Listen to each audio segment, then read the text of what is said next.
नमस्कार। आज हम सुनने जा रहे हैं बहुत ही खूबसूरत कहानी जिसको लिखा है सुभद्रा कुमारी चौहान ने। कहानी का नाम है दृष्टिकोण। निर्मला विश्व प्रेम की उपासिका थी। संसार में सबके लिए उसके भाव समान थे। उसके हृदय में अपने पराये का भेदभाव न था। स्वभाव से ही वह मिलनसार, सरल, हंसमुख और नेक थी। साधारण पढ़ी लिखी थी। अंग्रेजी में शायद मैट्रिक पास थी, परंतु हिंदी का उसे अच्छा ज्ञान था। साहित्य के संसार में उसका आदर था और काव्य कुंज की वह एक मनोहारिणी कोकिला थी। निर्मला का जीवन बहुत निर्मल था। वह दूसरों के आचरण को सदा भलाई की ही नज़र से देखती। यदि कोई उसके साथ बुराई भी करने आता तो निर्मला यही सोचती, कदाचित उद्देश्य बुरा न रहा हो, भूल से ही उसने ऐसा किया हो। पतितों के लिए भी उसका हृदय उदार और क्षमा का भंडार था। यदि वह कभी किसी को कोई अनुचित काम करते देखती तो भी वह उसका अपमान या तिरस्कार कभी न करती। प्रत्युत मधुरतर व्यवहारों से ही वह उन्हें समझाने और उनकी भूल को उन्हें समझा देने का प्रयत्न करती। कठोर वचन कह के किसी का जी दुखाना निर्मला ने न सीखा था, किंतु इसके साथ ही साथ जितना वह नम्र, सुशील और दयालु थी, उतनी ही वह आत्माभिमानी, दृढ़ निश्चयी और न्यायप्रिय भी थी। नौकर चाकरों के प्रति भी निर्मला का व्यवहार बहुत दयापूर्ण होता। एक बार की बात है, उसके घर की एक कहारिन ने तेल चुराकर एक पत्थर की आड़ में रख दिया था। उसकी नीयत यह थी कि घर जाते समय वह बाहर से बाहर ही चुपचाप लेती चली जाएगी। किसी कार्यवश रमाकांत जी, जो उसी समय वहां पहुंच गए, तेल पर उनकी दृष्टि पड़ी। पत्नी को पुकार कर पूछा, निर्मला, यहाँ तेल किसने रखा है? निर्मला ने पास ही खड़ी हुई कहारिन की ओर देखा। उसके चेहरे की रंगत स्पष्ट बतला रही थी कि यह काम उसी का है, किंतु निर्मला ने पति को जवाब दिया, मैंने ही रख दिया होगा, उठाने की याद न रही होगी। पति के जाने के बाद निर्मला ने कटोरे में जितना तेल था उतना ही और डालकर कहारिन को दे दिया और बोली, जब जिस चीज़ की जरूरत पड़े मांग लिया करो, मैंने कभी देने से इनकार तो नहीं किया। जो प्रभाव कदाचित डांट फटकार से भी न पड़ता, वह निर्मला के इस मधुर और दयापूर्ण बर्ताव से पड़ा। बाबू रमाकांत जी का स्वभाव इसके बिल्कुल विपरीत था।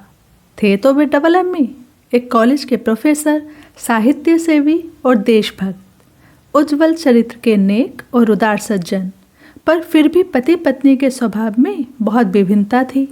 कोई चाहे सच्चे हृदय से भी उनकी भलाई करने आता तो भी उसमें उन्हें कुछ न कुछ बुराई जरूर दिख पड़ती। वे सोचते, इसके तह में अवश्य ही कुछ न कुछ भेद है, कुछ न कुछ स्वार्थ होगा, तभी तो यह भलमानसा हाथ दिखाने आया है, नहीं तो मेरे पास आकर इसे ऐसी बातें करने की आवश्यकता ही क्या पड़ी थी। पतितों को वे बड़ी घृणा की नज़र से देखते, उनकी हंसी उड़ाते। गिरने वाले को एक धक्का देकर वे गिरा भले ही दे, किंतु वह पकड़कर उसे ऊपर उठा के अपना हाथ अपवित्र नहीं कर सकते थे। वे पतितों की छाया से भी दूर दूर रहते थे। अपने निकट संबंधियों की भलाई करने में यदि किसी दूसरे की कुछ हानि भी हो जाए तो इससे उन्हें अफसोस न होता था। वे सज्जन होते हुए भी सज्जनता के कायल न थे। कोई उनके साथ बुराई करता तो उसके साथ उससे दूनी बुराई करने में उन्हें संकोच न होता था। पति पत्नी दोनों को अलग खड़ा करके यदि ढूंढा जाता तो अवगुण के नाम से उनमें तिल के बराबर भी धब्बा न मिलता। बाह्य जगत में उनकी तरह सफल जोड़ा, उनके सदृश सुखी जीवन कदाचित बहुत कम देख पड़ता। दूसरों को उनके सौभाग्य पर ईर्ष्या होती थी।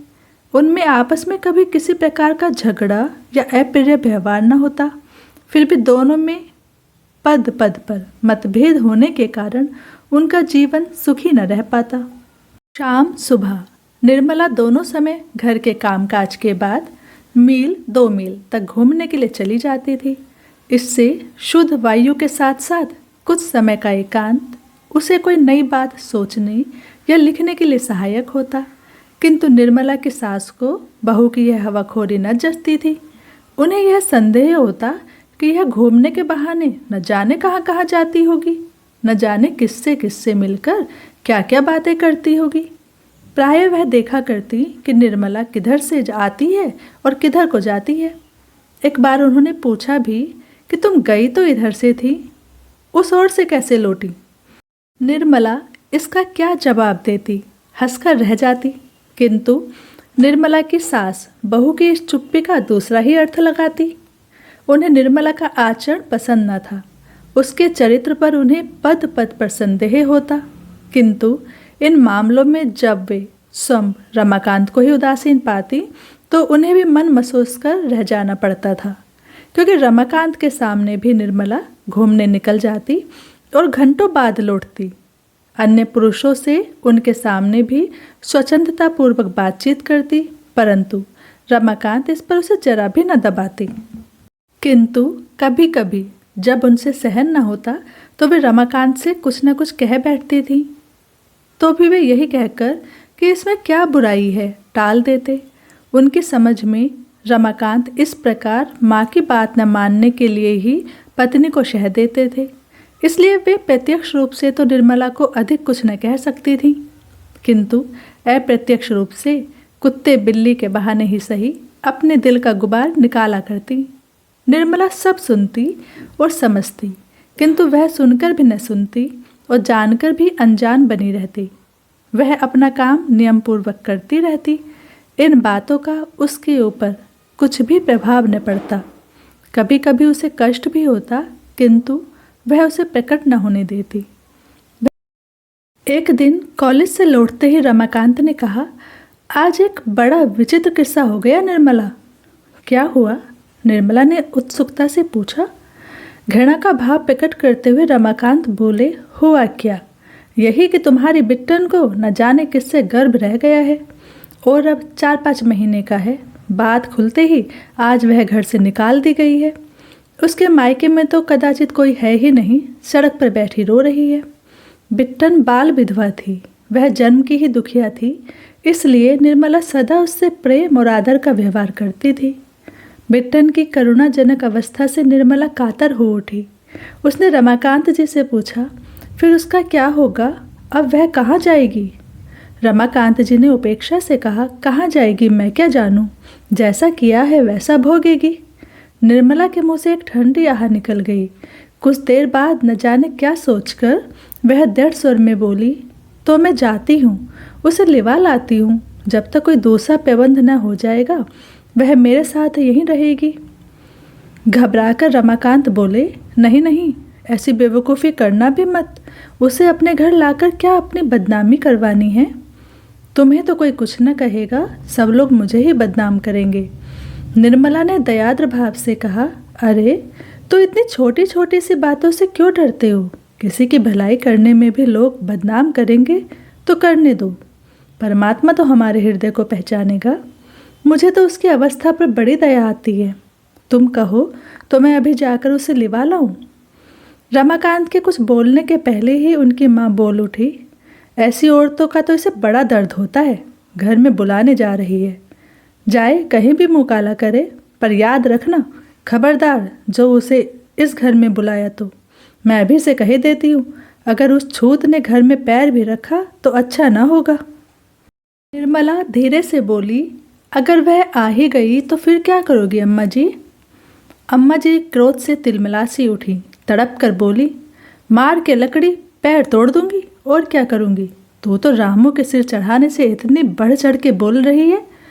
सो मैं रामू से डरती नहीं, तेरा और तेरे रामू का भी मिजाज ठंडा कर दूंगी। ऐसी बज्जात औरतों की परछाई में भी रहना पाप है। उसे घर में बुलाने जा रही है।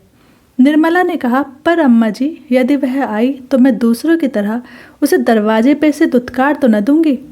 मैं यह तो कहती ही नहीं कि उसे सदा ही अपने घर में रख लिया जाए, पर हाँ, जब तक उसका कोई प्रबंध ना हो जाए तब तक अगर वह घर के कोने में पड़ी रहे तो कोई हानि ना होगी। और कौन वह हमारे चूल्हे चौके में जाएगी? आखिर बेचारी स्त्री ही तो है, भूले किससे नहीं होती। अम्मा जी क्रोध में आकर बोली, एक बार कह दिया कि उसको घर में घुसने ना दूंगी, बार बार जबान चलाए ही जा रही है। वह तो अपनी कोई है नहीं, कोई अपनी सगी भी ऐसा करती तो मैं लात मार कर निकाल देती। अब बार बार पूछकर मेरे गुस्से को न बढ़ा, नहीं तो अच्छा न होगा। निर्मला ने नम्रता से कहा, पर तुम्हारा क्या बिगाड़ेगी? अम्मा जी मेरे कमरे में पड़ी रहेगी और तुम चाहो तो ऐसा प्रबंध कर दूं कि तुम्हें उसकी सूरत भी न दिखे। और फिर अभी से उस पर इतनी बहस ही क्यों? वह तो तब की बात है जब वह हमसे आश्रय मांगने आए। अम्मा जी का क्रोध बढ़ा और वे कहने लगी, तेरे कमरे में रहेगी और मुझे उसकी सूरत न दिखी तो क्या दूसरी बात हो जाएगी? कैसी उलटफेर के बात कहती है? तुझे अपने पढ़ने लिखने का घमंड हो तो उस घमंड में न भूली रहना। ऐसी पढ़ी लिखियों को तो मैं कौड़ी के मोल के बराबर भी नहीं समझती। धर्म कर्म से तो सदा 100 गज दूर, और ऐसी कुजात औरतों पे दया करके चली है धर्म कमाने। वाहरी औरत, जिसे मोहल्ले भर में किसी ने अपने घर न रखा, उसे यह अपने घर में रखेगी। तू ही तो दुनिया भर में अनोखी है ना। सब दूसरों को दिखाने के लिए है, बड़ी दयावंती है। जो भीतर का हाल न जाने उसके सामने इतनी बनकर घर वालों को तो काटने दौड़ेगी और बाहर वालों को गले लगाती फिरेगी। निर्मला भी जरा तेज होकर बोली, तो अम्मा जी मुझ में इतनी खरी खोटी क्यों? बीच में ही निर्मला को डांटकर चुप कराते हुए रमाकांत बोले, तो तुम चुप न रहोगी निर्मला? कब से सुन रहा हूँ कि जबान कैंची जैसी चल रही है। तुम्हारे हृदय में बिट्टन के लिए बड़ी दया है और तुम उसके लिए मरी जाती हो। तो जाओ उसे लेकर किसी धर्मशाले में रहो, मेरे घर में तो उसके लिए जगह नहीं है। निर्मला को भी अब क्रोध आ चुका था। उसने भी उसी प्रकार तेज स्वर में कहा, तो क्या इस घर में मेरा इतना भी अधिकार नहीं है कि यदि मैं चाहूँ तो किसी को 1-2 दिन के लिए भी ठहरा सकूँ? अभी उस दिन तुम लोगों ने बाबू राधेलाल जी का इतना आदर सम्मान क्यों किया था? उनके चरित्र के बारे में कौन नहीं जानता? उनके घर ही में तो वेश्या रहती है, सो भी मुसलमानी, और वह उसके हाथ का खाते पीते भी है। फिर बेचारी बिट्टन ने क्या इससे भी ज़्यादा कुछ अपराध किया है? अम्मा जी गरज उठी। अब उनका साहस और बढ़ गया था, क्योंकि अभी अभी रमाकांत जी निर्मला को डांट चुके थे। वे बोली, चुप रह, नहीं तो जीभ पकड़कर खींच लूँगी। बड़ी बिट्टन वाली बनी है। बेचारी बिट्टन, बेचारी बिट्टन। तू भी बिट्टन सरीखी होगी, तभी तो उसके लिए मरी जाती है। जो सती औरतें होती हैं वे ऐसी परछाई को छूती तक नहीं। और तू राधेलाल के लिए क्या कहा करती है? वह तो फूल पर का भंवरा है, आदमी की जात है, उसे सब शोभा देता है। 1 नहीं 20 औरतें रख ले, पर औरत आदमी की बराबरी कैसे कर सकती है? निर्मला ने सतेज और दृढ़ स्वर में कहा, बस अम्मा जी, अब मैं ज़्यादा न सुन सकूंगी। मैं बिट्टन सरीखी हूँ या उससे भी बुरी, किंतु इस समय वह निराश्रिता है, कष्ट में है। मनुष्यता के नाते मैं उसे आश्रय देना अपना धर्म समझती हूँ और दूंगी। अब रमाकांत जी को बहुत क्रोध आ गया था। वे कमरे से निकलकर आंगन में आ गए और आग्नेय नेत्रों से निर्मला की ओर देखते हुए बोले, क्या कहा? तुम बिट्टन को इस घर में आश्रय दोगी? निर्मला भी दृढ़ता से बोली, जी हाँ, जितना इस घर में आपका अधिकार है उतना ही मेरा भी है। यदि आप अपने किसी चरित्रहीन पुरुष मित्र को आदर और सम्मान के साथ ठहरा सकते हैं तो मैं भी किसी असहाय अबला को कम से कम आश्रय तो दे ही सकती हूँ। रमाकांत निर्मला के और भी नज़दीक जाकर कठोर स्वर में बोले, मेरी इच्छा के विरुद्ध तुम यहाँ उसे आश्रय दोगी? निर्मला ने भी उसे स्वर में उत्तर दिया, जी हाँ, मेरी इच्छा का भी तो कोई मूल्य होना चाहिए, या मेरी इच्छा सदा ही आपकी इच्छा के सामने कुचली जाया करेगी। अब रमाकांत जी अपने क्रोध को न संभाल सके और पत्नी के मुंह पर 3-4 तमाचे जड़ दिए। निर्मला की जबान बंद हो गई। बाबू रमाकांत क्रोध और गिलानी के मारे कमरे में जाकर अंदर से सांकल लगाकर सो गए। अम्मा जी दरवाजे पर रखवाली के लिए बैठ गई कि कहीं बिट्टन किसी दरवाजे से भीतर ना आ जाए। इस घटना के लगभग 1 घंटे बाद बिट्टन को जब कहीं भी आश्रय न मिला, तब उसने एक बार निर्मला जी के पास भी जाकर भाग्य की परीक्षा करनी चाहिए। दरवाजे पर ही उसे अम्मा जी मिली। बिट्टन को देखते ही वे कड़ी ललकार के साथ बोली, कौन है? बिट्टन, दूर उधर ही रहना, खबरदार जो कहीं देहली के भीतर पैर रखा तो। बिट्टन बाहर ही रुक गई। निर्मला पास पहुंचकर शांत और कोमल स्वर में यह कहती हुई कि बिट्टन, बाहर ही बैठो बहन, मैं वहीं तुम्हारे पास आती हूँ, देहली से बाहर गई। बिट्टन और निर्मला दोनों बड़ी देर तक लिपट कर रोती रहीं। निर्मला ने कहा, तुम्हारी ही तरह मैं भी बिना घर की हूँ बहन। यदि इस घर पे मेरा कुछ भी अधिकार होता तो मैं तुम्हें इस कष्ट के समय कहीं भी न जाने देती। पर क्या करूं, विवश हूं। किंतु तुम मेरा यह पत्र लेकर मेरे भाई ललित मोहन के पास जाओ, वे तुम्हारा सब प्रबंध कर देंगे। उनका स्थान तो तुम जानती ही हो, पर रात के समय पैदल जाना ठीक नहीं। यह रुपया लो, तांगा कर लेना। ईश्वर पर विश्वास रखना बहन, जिसका कोई नहीं होता उसका साथ परमात्मा देता है। निर्मला ने 10 रुपये बिट्टन को दिए। वह पत्र लेकर चली गई। निर्मला घर में आई, एक चटाई डालकर बाहर बरामदे में ही पड़ी रही। सवेरे उसकी आँख उस समय खुली जब रमाकांत उठ चुके थे। उनकी माँ नहाकर पूजा करने की तैयारी कर रही थी। निर्मला नित्य की तरह उठकर घर का सब काम करने लगी, जैसे शाम की घटना की उसे कुछ याद ही ना हो। यदि वह मार खाने के बाद कुछ अधिक बकझक करती या रोती चिल्लाती तो कदाचित अपनी इस हरकत पर रमाकांत जी को इतना पश्चाताप न होता जितना अब हो रहा था। उन्हें बार बार ऐसा लगता कि जैसे निर्मला ठीक थी और वे भूल पर थे। उनसे ऐसी भूल और कभी न हुई थी। कल न जाने क्यों और कैसे निर्मला पर हाथ चला बैठे थे। उनका व्यवहार उन्हीं को सौ बिच्छुओं के दंशन की तरह पीड़ा पहुंचा रहा था। वे अवसर ढूंढ रहे थे कि कहीं निर्मला उन्हें एकांत में मिल जाए तो वे पश्चाताप के आंसुओं से उसके पैर धो दें और उससे क्षमा मांग लें। किंतु निर्मला भी सतर्क थी। वह ऐसा मौका ही न आने देती थी। वह बहुत बच कर घर का काम कर रही थी। उसके चेहरे पर कोई विशेष परिवर्तन न था। न तो यही प्रकट होता था कि खुश है और न ही कि नाराज है। हाँ, उसमें एक ही परिवर्तन था कि अब वह उसके व्यवहार में हुकूमत की झलक न थी।